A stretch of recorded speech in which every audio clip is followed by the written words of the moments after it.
Hi everyone, in this video I want to cover how to replace a cellular radio on your Vista alarm system.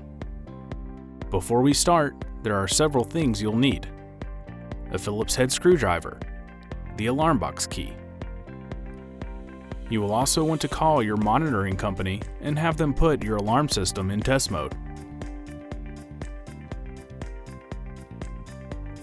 Now, locate your main alarm box and radio. The radio might be mounted on top of the alarm box as seen here. If the radio is not mounted on the alarm box, it may be mounted in a remote location within the residence, often in a closet or garage area, usually on the main floor or higher. If the radio is mounted separately, you will not need to open the main alarm box, and the new radio can simply be mounted in place of the old one. Once you locate and open the radio's cover, you may want to take a picture to reference the wiring.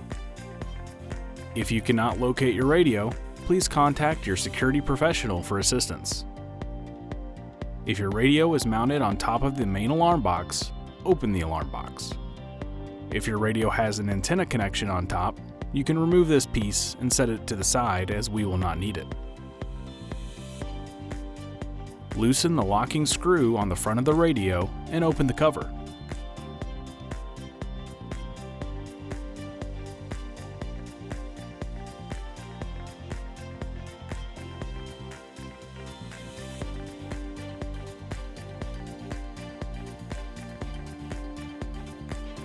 Remove the plug from the communicator and pull it back into the main alarm box. When removing the plug, your alarm system may go into trouble and start beeping. You can silence these trouble sounds by entering your user code and the number 1 key on your alarm system keypad. If you have a second plug here, you can remove it and set it to the side as we will not need it. To remove the old radio, twist it counterclockwise and unscrew the locking nut underneath.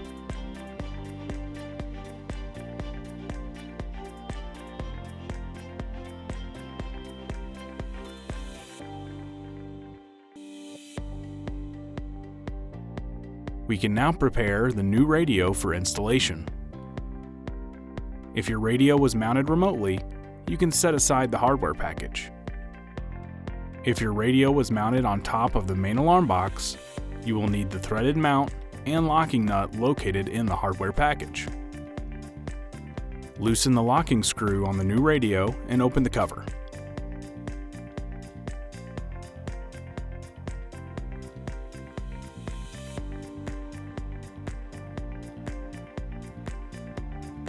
Mount the new radio where the old one was on top of the main alarm box. Once the locking nut is hand tightened, twist the radio clockwise to tighten it fully. If the radio is not mounted on the main alarm box as seen here, please route the wire in the same manner it was on the old radio. Loosen the locking screw on the front of the radio and open the cover. You can now reconnect the wire that we pulled into the main alarm box earlier. Please make sure that the plug is in the proper orientation. The green wire should be on the left-hand side. Your radio will now start to power up and the LEDs will cycle. Please be patient as it can take up to 15 minutes for the radio to fully initialize. Once fully initialized, your top LED should be solid green, the LED below that should be flashing yellow, and the bottom LED should be solid green. You can now complete the registration of your radio. Tap the button located in the lower left corner of the radio 3 times. The timing should be tap, tap, tap. If the registration successfully starts, the yellow and green LEDs will flash in unison. Once the registration is complete, the top green LED will be off, the yellow LED in the middle will be flashing, and the red LED below that will be off.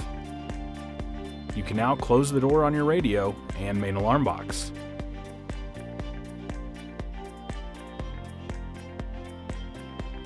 You can also clear any troubles on your alarm system keypad by entering your user code and the number 1 key 2 times. The final step is to test alarm signals with your monitoring company. If they confirm signals, your radio has been successfully replaced. That's all for this video. Thanks for watching.